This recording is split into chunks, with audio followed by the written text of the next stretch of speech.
El libro es un boleto sin regreso. Después, la imaginación ya no tiene límites. Radio y Televisión Querétaro presenta La Voz del Libro, con Gaby del Río.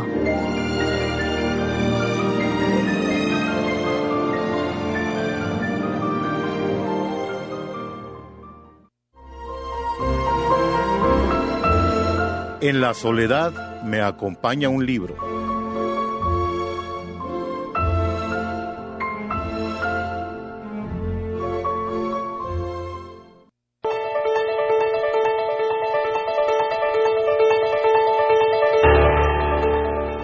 Qué gusto saludarlos nuevamente aquí en La Voz del Libro, en la lectura de la novela más conocida de Robert Louis Stevenson, quien también escribió poesía y unos excelentes ensayos. Sin embargo, esta novela, El extraño caso del Dr. Jekyll y Mr. Hyde, fue su obra más conocida y estamos dándole lectura. En la emisión anterior supimos que después de ese asesinato horrible que sucedió a manos de Mr. Hyde, el abogado Utterson fue a buscar a su amigo, el Dr. Jekyll. Estando con él, le preguntó si estaba enterado de la noticia. El doctor le contestó que sí, que le estaban gritando en la plaza. Se veía verdaderamente mal el Dr. Jekyll. Y le dijo a su amigo que juraba ante Dios que jamás volvería a ver a Mr. Hyde y que jamás se volvería a saber de él. Le confió el Dr. Jekyll a su amigo Utterson que había recibido una carta y que no sabía qué hacer, que quería dejar ese asunto en las manos del abogado. Así es que le entregó la carta, estaba firmada por Edward Hyde. Le preguntó el abogado Utterson que si tenía el sobre y el Dr. Jekyll le contestó que sin darse cuenta lo había quemado y que la carta había sido entregada a mano. Después Utterson indagó con Poole, el mayordomo del Dr. Jekyll, acerca de la facha o la pinta que tenía quien había ido a entregar una carta. Pero para sorpresa de Utterson, Poole le dijo que no había ido nadie a la casa del Dr. Jekyll y que no se había recibido nada. Así es que le quedó claro a Utterson que la carta había llegado por la puerta del laboratorio directamente. Después se fue a su casa y se encontraba con su primer pasante, el Mr. Guest, un joven que tenía por afición el análisis de las formas de escritura, de las letras y la manera como escribe la gente. Así es que Utterson, recordando esto, le mostró la carta escrita por Mr. Hyde para que viera la caligrafía que él tenía, y después extrañamente le pidió que le diera una carta del Dr. Jekyll, firmada por el Dr. Jekyll, que acababa de llegar, y le comentó que las puso una al lado de la otra, las examinó y le comentó que tenían una extraña semejanza, que las dos letras eran casi idénticas y que solo tenían la diferencia de la inclinación. Así es que esto inquietó todavía más a el abogado Utterson. Mr. Hyde había desapareció del escenario y el Dr. Jekyll volvió a ser el mismo de antes. Volvió a tratar a sus amigos, a hacer reuniones y comidas, pero esto duró solo 2 meses. El 8 de enero nos dice Stevenson, el autor en esta novela, había comido Utterson en la casa del doctor, pero el 12 otra vez el 14 el abogado había ido a buscar a su amigo y encontró la puerta cerrada. Había retornado a la soledad y entonces Utterson se fue inmediatamente a buscar al otro amigo común que tenían los dos, el doctor Lanyon. Vamos a ver qué pasa en este encuentro.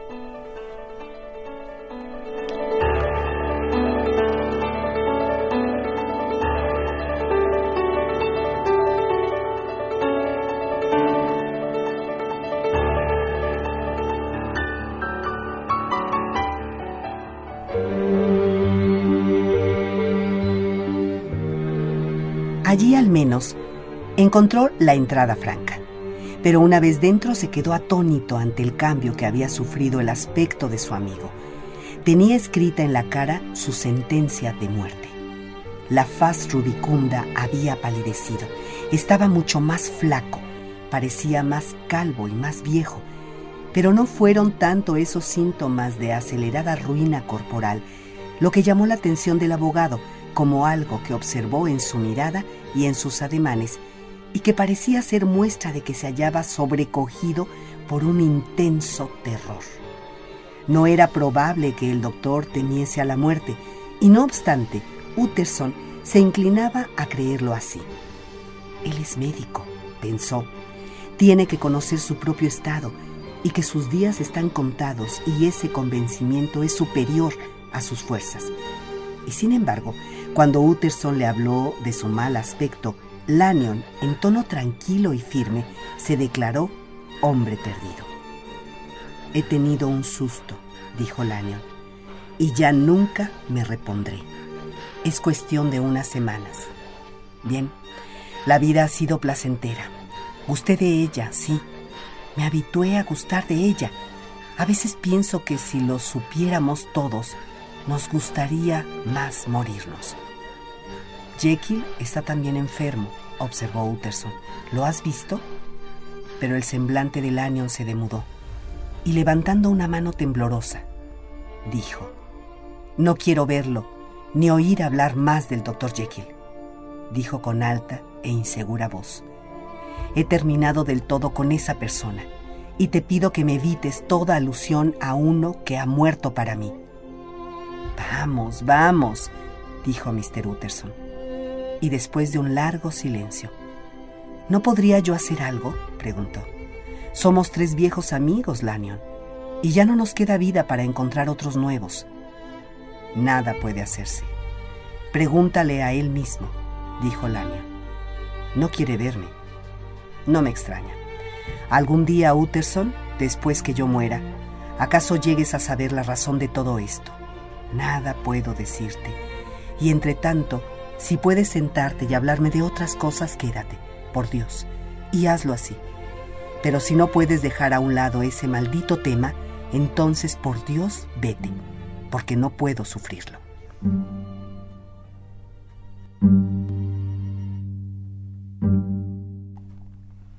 Tan pronto como Utterson llegó a su casa, se puso a escribir a Jekyll, quejándose de que no lo recibiera y preguntándole la causa de aquella desdichada ruptura con Lanyon. Y al siguiente día recibió una larga respuesta, concebida casi toda ella en términos hondamente patéticos y a trechos con tendencia a una misteriosa obscuridad. La querella con Lanyon no tenía remedio. «No culpo a nuestro buen amigo», escribía Jekyll, «pero estoy de acuerdo con él en que no debemos vernos más. Pienso, de aquí en adelante, llevar una vida de extremado recogimiento, y no debes sorprenderte ni debes dudar de mi amistad si con frecuencia está cerrada mi puerta hasta para ti. Tienes que dejarme que siga mi propio oscuro camino. He traído sobre mí un castigo y un peligro que no puedo nombrar. Si soy el mayor de los pecadores, soy también el mayor de los afligidos. No podía pensar que en este mundo se llegasen a sufrir tormentos y terrores tan aniquiladores. Y solo una cosa puedes hacer, Utterson, para aliviar este sino, y es respetar mi silencio». Utterson se quedó confuso. La negra influencia de Hyde había desaparecido. El doctor había vuelto a sus habituales labores y amistades. Una semana antes, el futuro le sonreía con todas las esperanzas de una vejez placentera y honorable. Y ahora, en un instante, la amistad, la paz del ánimo y todo el curso de su vida se habían derrumbado. Tan brusca e inesperada mudanza era indicio de locura, pero en vista de la actitud y de las palabras de Lanyon, debía de haber en ello más hondas raíces.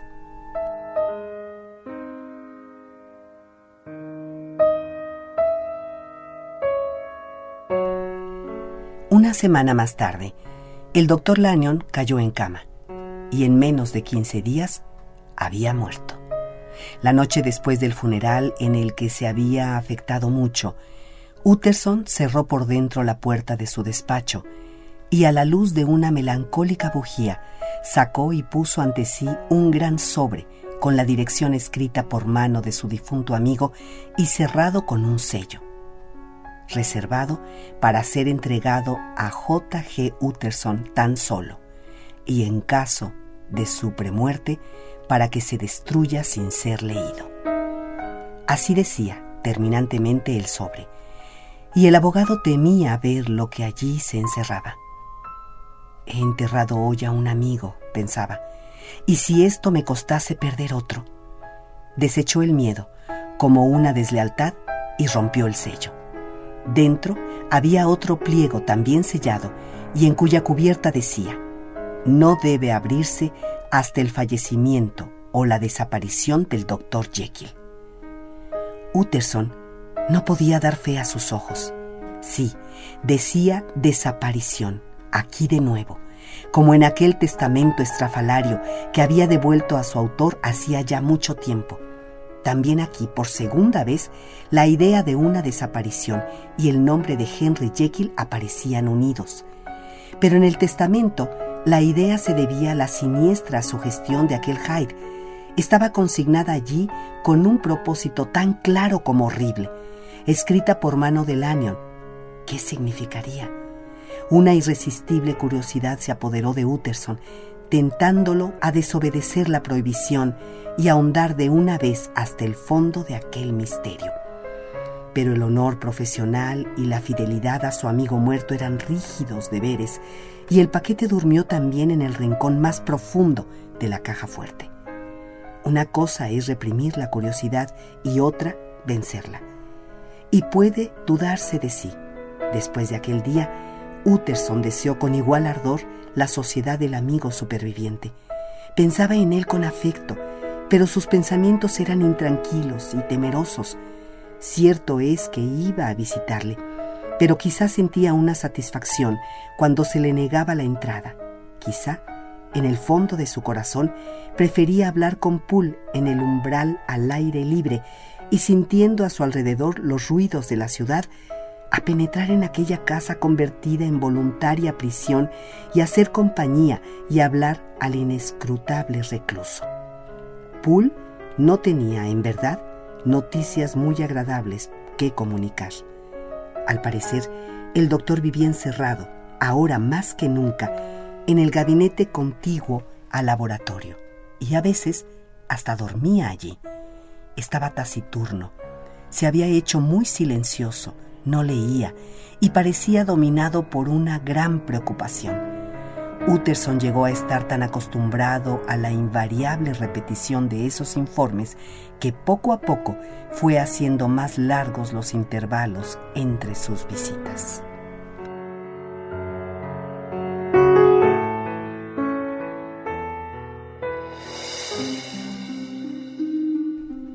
El incidente de la ventana.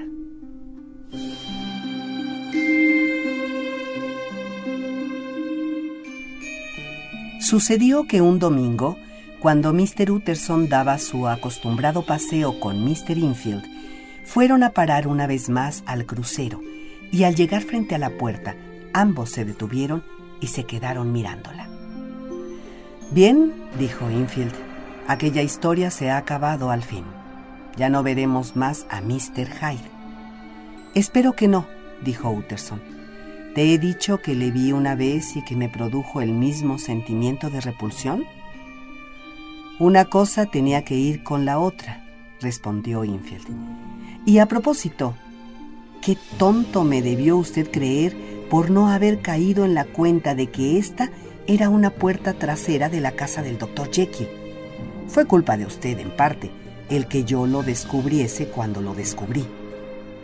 «¿De modo que llegaste a descubrirlo?» «Pues si es así, podemos entrar en el callejón y echar una mirada a las ventanas. A decir verdad, estoy intranquilo por el pobre Jekyll y siento como si, aún desde fuera, la presencia de un amigo pudiera hacerle bien». El callejón estaba muy frío y húmedo, sumido ya en un crepúsculo anticipado, aunque el cielo allá arriba, sobre las cabezas, aún brillaba con el sol del ocaso. De las 3 ventanas estaba entreabierta la de en medio, y sentado junto a ella, tomando el aire, con aspecto de infinita tristeza, como un prisionero sin esperanza, vio Utterson al doctor Jekyll. Jekyll!, le gritó. ¿Qué? ¿Estás mejor? Estoy muy deprimido, Utterson, contestó el doctor con voz lúgubre. Muy deprimido.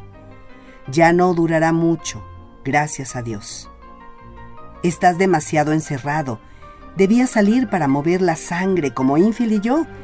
Mi pariente, Mr. Enfield, el doctor Jekyll. Vamos, ponte el sombrero y vente a dar una vuelta con nosotros. Muchas gracias, dijo el otro. De qué buena gana lo haría. Pero no, es completamente imposible, no me atrevo. Pero de veras, Utterson, me alegro tanto de verte. Me das un gran placer. Pediría a ti y a Mr. Enfield que subieses, pero este no es sitio para recibir a nadie.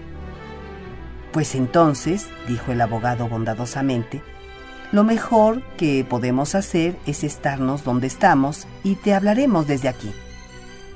Eso precisamente iba a atreverme a rogarles, contestó el doctor sonriendo.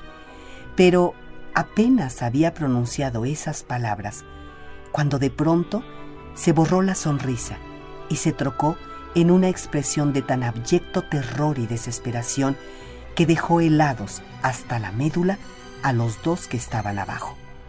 Lo vieron como un relámpago, porque instantáneamente se cerró la ventana, pero aquella vislumbre había bastado, y dieron la vuelta y salieron del callejón sin decir palabra.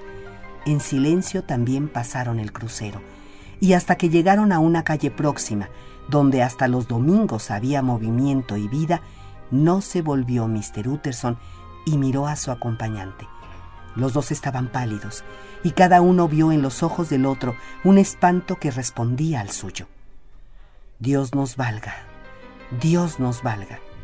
dijo Mr. Utterson. Pero Mr. Enfield solo asintió con la cabeza muy serio y otra vez echó a andar en silencio.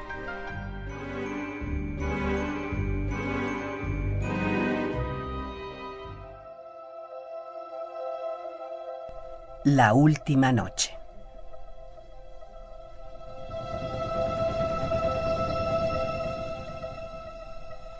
Mr. Utterson estaba sentado junto al fuego una noche, después de cenar, cuando se vio sorprendido por la visita de Poole. «Hola, Poole, ¿qué le trae a usted por aquí?», exclamó. Y después de mirarle con más atención, «¿Qué le pasa a usted?», añadió. «¿Está malo el doctor?». «Mr. Utterson», contestó el hombre, «allí pasa algo malo. Siéntese usted, y ahí tiene una copa de vino. Y ahora serénese y dígame sencillamente lo que quiere. El señor sabe las cosas del doctor y cómo se encierra. Bueno, pues se ha encerrado otra vez en el gabinete, y no me gusta, señor mío. Que me maten si me gusta. Mr. Utterson, tengo miedo». «Vamos, hombre, explíquese usted. ¿De qué tiene miedo?». «He tenido miedo desde hace más de una semana», contestó Poole, evadiendo tosudamente la pregunta. «Y ya no puedo más». Su aspecto corroboraba ampliamente sus palabras. Su misma urbanidad le había abandonado, y excepto al declarar por primera vez su terror, no había vuelto a mirar al abogado a la cara. En aquel momento estaba sentado, con la copa de vino no catada en la rodilla y los ojos fijos en un rincón. «No puedo soportarlo ya más», repetía. «Vamos», dijo el abogado. «Ya veo que tiene usted algún motivo serio, Poole, y que algo grave ocurre. Trate usted de decirme lo que es». «Creo que ahí ha habido una mala jugada», respondió Poole con voz ronca. «¿Mala jugada?», dijo el abogado asustadísimo, y por consiguiente pronto a encolerizarse. «¿Qué mala jugada? ¿Qué quiere decir este hombre?». No me atrevo a decirlo, pero ¿quiere usted venir conmigo a ver por sí mismo? La sola respuesta de Mr. Utterson fue levantarse y ponerse el gabán y el sombrero, y observó con sorpresa el gran consuelo que se traslucía en la cara del mayordomo, y, quizá no menor asombro, que el vino estaba aún sin catar cuando aquél lo dejó sobre la mesa para seguirle. Era una noche revuelta y fría, propia de marzo, con una media luna pálida, caída hacia atrás como si el viento la hubiese volcado, y un caos de nubes de diáfana y agondonada contextura que volaban rápidas.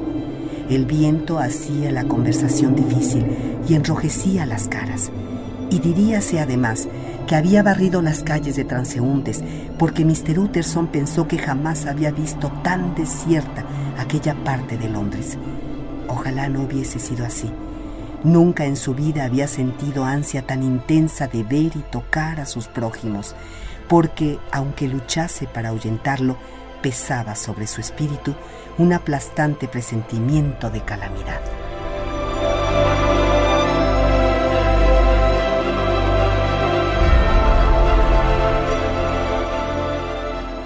En la plaza, cuando allí llegaron, levantaba el viento nubes de polvo y hacía cimbrarse los delgados árboles del jardín a lo largo de la verja.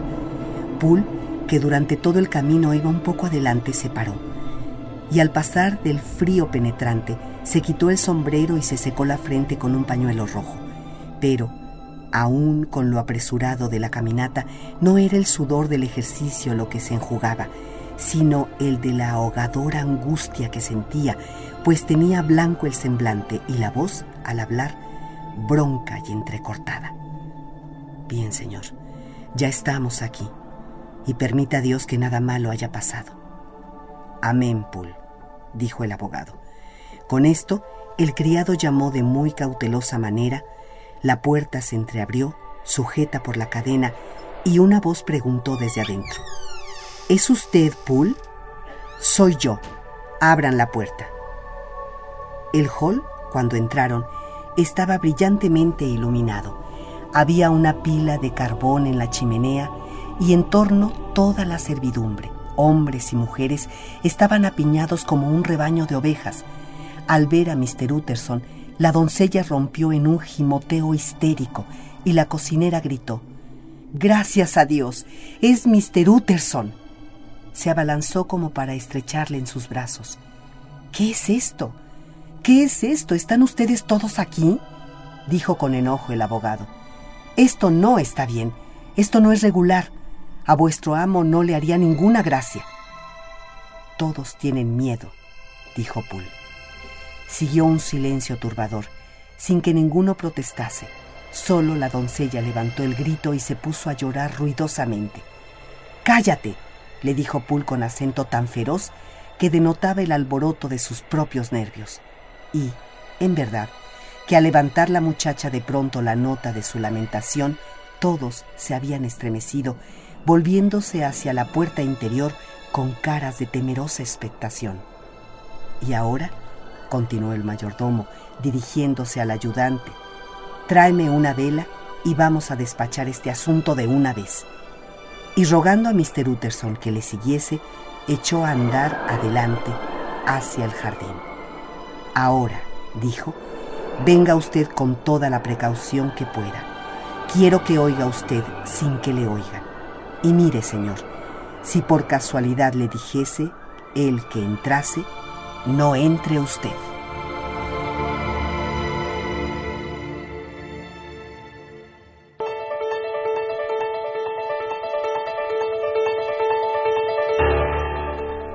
Bueno, pues, ¿qué se van a encontrar el abogado Utterson y el mayordomo Poole?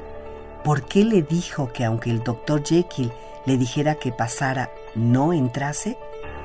No se pierdan la próxima emisión de La Voz del Libro con la lectura del extraño caso del Dr. Jekyll y Mr. Hyde, una clásica novela de la literatura universal escrita por Robert Louis Stevenson.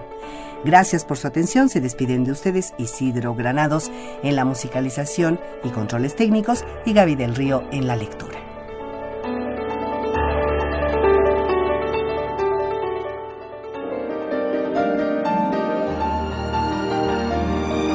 Por ahora, cerremos las páginas de esta novela que aguardará para ser abierta en la próxima emisión de La Voz del Libro, aquí en Radio y Televisión Querétaro.